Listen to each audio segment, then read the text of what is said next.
Hello everyone, welcome back to my channel. इस video में हम पढ़ने वाले हैं ओशनोग्राफी का chapter number first, nature of oceanography का टॉपिक ग्रोथ ऑफ ओशनोग्राफी। ठीक है, historical perspective.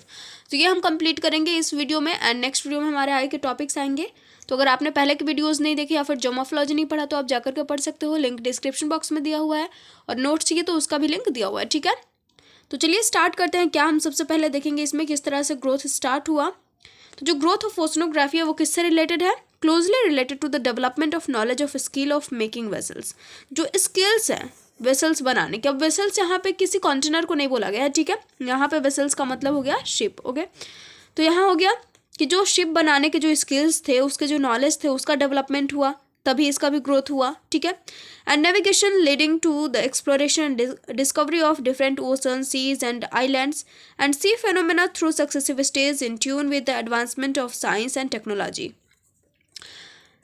And human skill and state of art. ठीक है, तो देखो यहाँ पे हमें क्या चीज़ देखने को मिल रहा है कि नेविगेशन सिस्टम, नेविगेशन जो भी है, एक्सप्लोर करने का जो भी जहाजी जो यात्रा होता है, नावी यात्रा जो होता है, तो उसी से हमें जब भी पता चला ओशंस के बारे में, सीज़ के बारे में, आइलैंड्स के बारे में, हमें कैसे पता चला, डिस्कवरीज कैसे हुई, यहाँ से वहाँ पहले लोग कैसे जाते थे, या तो थ्रू द लैंड जाते थे या फिर थ्रू द ओशंस जाते थे।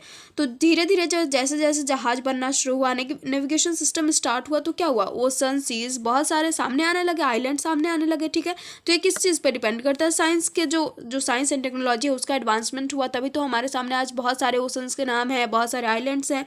पहले तो ये सब कुछ नहीं था, क्योंकि हमारे पास उतनी टेक्नोलॉजी नहीं थी, उतना नॉलेज नहीं था, उतनी डेवलपमेंट हुई नहीं थी। ठीक है, तो ये हो गया पहली चीज़ कि जैसे जैसे एक्सप्लोरेशन स्टार्ट हुआ, जो नॉलेज था, जो वेसल्स वगैरह बनाने की जो नॉलेज थी वो सामने आई, उसमें डेवलपमेंट हुआ, तो क्या हुआ, ओशनोग्राफी में ग्रोथ हुआ। आगे देखो है, हम इसे बहुत सारे वेज में पढ़ेंगे, study in number of ways. तो पहला क्या हमारा, स्टडी ऑफ इंडिविजुअल अप्रोच। तो इसमें हम बेसिकली देखेंगे एंशिएंट पीरियड का। ओके, तो एंशिएंट पीरियड को हम क्या कहते हैं? इनिशियल स्टेज या फिर फर्स्ट स्टेज भी कहते हैं। Knowledge of the ocean, knowledge of जो ओशन है उसका हम इनिशियल स्टेज या फिर फर्स्ट स्टेज किसको बोलते हैं? एंशिएंट पीरियड को। ऑल्सो नोन एज एंशिएंट और क्लासिकल पीरियड। एंशिएंट पीरियड को और क्या बोलते हैं हम? एंशिएंट पीरियड या फिर क्लासिकल पीरियड। आगे हमारा individual mariners, historians, philosophers and travellers. ये जो हमारे पास जो भी चीज़ें सामने आई है, जो भी हमारे पास नॉलेज आज प्रोवाइड हुए हैं, वो किसके द्वारा हुआ है, किसके थ्रू हुआ है? तो ये तो इंडिविजुअल मैरिनर्स, हिस्टोरियंस, फिलोसफर्स, अभी जो हमने ज्योमॉर्फोलॉजी में पढ़ा था, या फिर इसमें भी बहुत सारे ऐसे नाम थे जिनका बहुत अलग अलग तरीके से मतलब उन्होंने इस चीज़ का खोज किया। तो किसी एक का नाम है, जैसे कि हेरोडोटस को फादर ऑफ हिस्ट्री कहा जाता है, तो उनके अलावा भी बहुत सारे लोग थे, लेकिन वो इंडिविजुअल ऐसे थे जिन्होंने किसी एक पार्टिकुलर चीज़ की खोज की। ठीक है, तो वैसे ही इंडिविजुअल मैरिनर्स, इंडिविजुअल नाविक, हिस्ट्रियंस, फिलोसफर का इसमें हाथ है, ट्रैवलर्स का। ठीक है, आगे हमारा time from pre historic period. देखो प्री हिस्ट्रिक पीरियड जो हमारा एंशिएंट पीरियड है वो कब से कब तक है? तो जो हमारा प्री हिस्ट्रिक पीरियड है 4000 BC से लेकर के 2nd सेंचुरी AD तक, ये हमारा टाइम किस चीज़ का है? एंशिएंट पीरियड का। Of the development of knowledge of the oceans and seas. तो ओशंस एंड सीज के डेवलपमेंट के लिए यहाँ पे 3 सब पीरियड्स हैं और 3 स्टेजेस हैं। तो यहाँ पे 3 स्टेजेस हमारे कौन कौन से हैं? पहला तो है अर्ली पीरियड, दूसरा है पीरियड ऑफ मेजरमेंट, और तीसरा क्या है? Period of mapping oceans. तो यहाँ पे देखो टाइम पीरियड लिखा हुआ है, कब से कब तक है। यह है 4000 BC टू 500 BC, और ये कितना है? 54 BC टू 25 AD, और ये है हमारा 1st century to 2nd century AD। ये हो गया हमारा 3 स्टेजेस, 3 सब पीरियड्स। अब इनको हम थोड़ा सा डिटेल में इधर पढ़ेंगे। देखो अर्ली पीरियड में हमें क्या पढ़ना है? अर्ली पीरियड में हमारा spread over about 3500 years, 3500 years तक ये स्प्रेड हुआ रहा, marked by the navigation of certain portions of the Pacific oceans and Mediterranean sea by individual mariners. जो इंडिविजुअल नाविक थे, इंडिविजुअल मैरिनर्स थे, उनके थ्रू यहाँ पे नेविगेशन हुए। कौन कौन से ओशंस में, कौन कौन से ओशन के पोर्शन में? तो Pacific Ocean and Mediterranean Sea. Based on individual voyages, generally believe that Egyptians developed the art of making of vessels and navigation of coastal areas and early as 4000 BC। तो यहाँ पे एक चीज़ believe किया जाता है, क्योंकि ऐसे मतलब किसी का भी बहुत अच्छे से या फिर मतलब पार्टिकुलरली नाम नहीं दिया हुआ है, तो ये बिलीव किया जाता है कि जो इजिप्टियंस थे उन्होंने वेसल्स बनाने के जो तरीके थे, उनके जो स्किल्स थे, उसको आर्ट को डेवलप किया। ओके, और नेविगेशन कोस्टल एरियाज का भी कब स्टार्ट किया? As early as 4000 BC। अब हमारे पास देखो कुछ आइलैंड्स हैं, represents group of small islands. जो माइक्रोनेशिया है वो क्या करता है, स्मॉल ग्रुप ऑफ आइलैंड्स को रिप्रेजेंट करता है। माइक्रो मतलब होता है स्मॉल, ये सबको पता है, और नेशिया मतलब आइलैंड्स। ओके, तो ये क्या है, Micronesia small group of island को रिप्रेजेंट करता है। और लोकेटेड कहाँ पे है, लोकेटेड है between longitude of 0 degree equator and 35.5 degree north and longitudes of 125 degree east and 180 degree east. ठीक है, तो ये हो गया हमारा माइक्रोनेशिया का। और उसके बाद है मेलानेशिया। तो ये क्या है, मेलन मतलब होता है ब्लैक एंड नेशिया मतलब होता है आइलैंड। तो मेलानेशिया का मतलब ये हो गया कि ये जो आइलैंड है यहाँ पे ब्लैक पीपल ज़्यादा रहते हैं। ठीक है, ब्लैक इनहेबिटेंट्स है।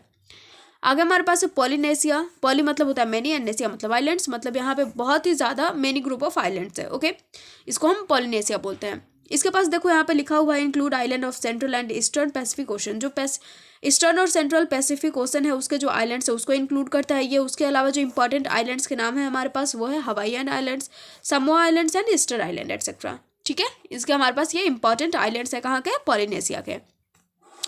आगे हमारे पास क्या है, फोनेशियंस। ये क्या है, consider to be the first navigator from Europe. इन्हें क्या माना जाता है कि ये जो है यूरोप के फर्स्ट नेविगेटर्स हैं, यूरोप से आए हुए।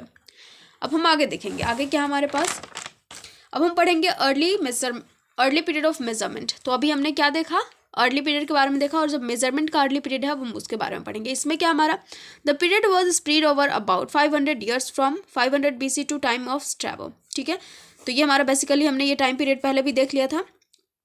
तो कितना है ये, 500 ईयर्स तक लगभग ये स्प्रेड रहा।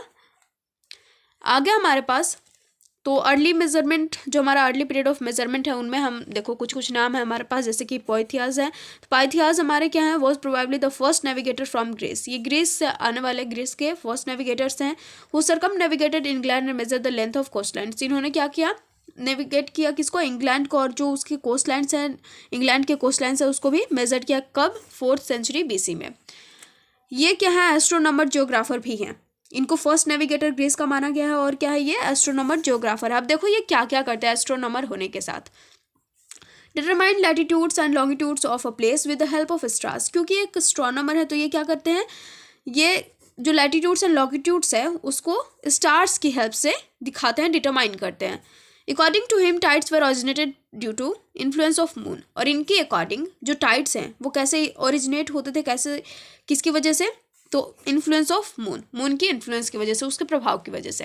हेरोडोटस, जिनको फादर ऑफ हिस्ट्री कहा जाता है, उन्होंने क्या दिया इसमें, produce a map of the Mediterranean sea in 450 BC। 450 BC में इन्होंने क्या किया है, मेडिटेरेनियन सी का मैप प्रोवाइड कराया है, प्रोड्यूस किया है। Which was surrounded by 3 continents, जो कि 3 कॉन्टिनेंट से सराउंडेड है, जिसमें पहला है यूरोप, एशिया दूसरा है, और तीसरा क्या है, लीबिया, जो कि अभी क्या है, नॉर्थ पार्ट है अफ्रीका का। ओके, तो ये हमारे हेरोडोटस थे। अब आगे क्या हमारा, इराटोस्थेनीज। टाइम पीरियड देखो लिखा हुआ है, was a Greek scholar and librarian in Alexandria of Egypt. Egypt के अलेक्जेंड्रिया नामक जगह में ये क्या है, ग्रीक स्कॉलर थे और लाइब्रेरियन थे इस जगह पे। ठीक है, ये ग्रीक स्कॉलर है, उसके साथ साथ क्या है, लाइब्रेरियन है अलेक्जेंड्रिया के। Given credit to determine the circumference of earth with great accuracy. इन्होंने क्या किया, इनको क्रेडिट दिया जाता है किस चीज़ का, कि इन्होंने जो अर्थ है उसका ग्रेट एक्यूरेसी के साथ इसका सर्कमफ्रेंस डिटरमाइन किया है। Strabo presented detail description of land and sea. इन्होंने क्या किया, लैंड और सी का डिटेल डिस्क्रिप्शन दिया है। ठीक है, तो ये हमारे कितने थे, 1 2 3 4, हाँ 4 लोगों की यहाँ पर दी हुई है कि इन्होंने क्या क्या किस तरह से, मतलब ओशन में इनका योगदान रहा है, कंट्रीब्यूशन रहा है। ठीक है, अब देखो हम पढ़ेंगे जो हमारा लास्ट वाला था, early period of mapping oceans. इसमें क्या हमारा, this period of development of knowledge of oceanography includes a time span of 200 years. इसमें कितना टाइम स्पेन है, 200 ईयर्स का। ओके, तो इसमें जो पहले है हमारे वो हैं सेनेका। ये क्या है, रोमन थिंकर हैं।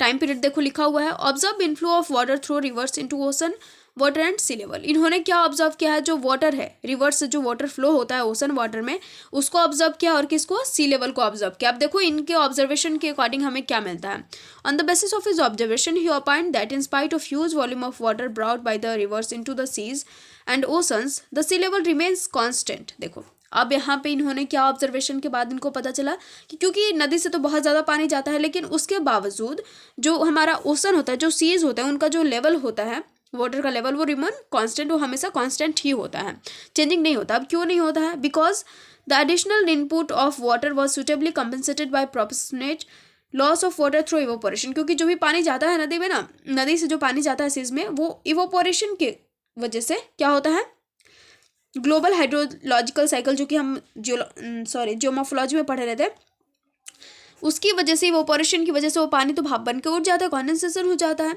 तो उन्होंने इसका मतलब क्या किया, ग्लोबल हाइड्रोलॉजिकल साइकिल को विजुअलाइज किया, क्योंकि ये प्रोसेस कहाँ होता है, यही तो प्रोसेस है हमारा ग्लोबल हाइड्रोलॉजिकल साइकिल का, जिसमें कि इवोपोरेशन होता है और जो हमारा वाटर भाप बन के उड़ा होता है वो फिर से पानी के रूप में वापस गिरता है, तो क्या होता है, एक साइकिल बनाता है। ठीक है, तो उन्होंने इस चीज़ को विजुअलाइज किया।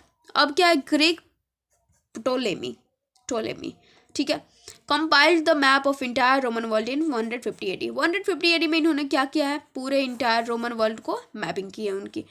Content 3 continents of Europe, Asia and Africa. इन्होंने इसमें कौन से कॉन्टिनेंट इसमें शामिल है, कॉन्टेंट किया हुआ है, Europe, Asia and Africa, carried longitudes and latitudes. Okay, अब यहाँ पे देखो है पोसीडोनियम, अब ये भी एक होंगे कहीं के थिंकर या फिर scholar. Measure the depths of ocean up to 1000 fathoms near Sardinia. ये क्या है, एक जगह है, तो वहाँ पे इन्होंने क्या किया है, मेजर किया है जो डेप्थ है ओशन का, उसको अप टू 1000 फैथम्स। ओके, तो हो गया हमारा, इस वीडियो में हम इतना ही पढ़ेंगे। आगे का जो हमारा होगा, क्योंकि ये हमारा एंशियंट पीरियड है, और जो आगे की आने वाली वीडियोस होगी उसमें हम डार्क एज के बारे में पढ़ेंगे, जो मिडिल एज है उसके बारे में। ठीक है, तो ऐसे हमारे बहुत सारे हैं, जैसे जियोमॉर्फोलॉजी में है तो टाइम लगेगा थोड़ा पढ़ने में, एक वीडियो में हम उसको अच्छे से समझते जाएंगे। तो thank you so much guys, मिलते हैं नेक्स्ट वीडियो में, and don't forget to like, comment, share and subscribe. जिसको भी नहीं मिल रहा होगा, आपको अगर नोट्स चाहिए होगा तो नोट्स के लिए आप इंस्टाग्राम पे चली जाइए, वहाँ पे आपको ज़रूर मिल जाएगा, और नहीं मिलेगा तो आप मुझे वहाँ पे मैसेज कर सकते हो, मैं बता दूँगी। ठीक है, सो मिलते हैं नेक्स्ट वीडियो में।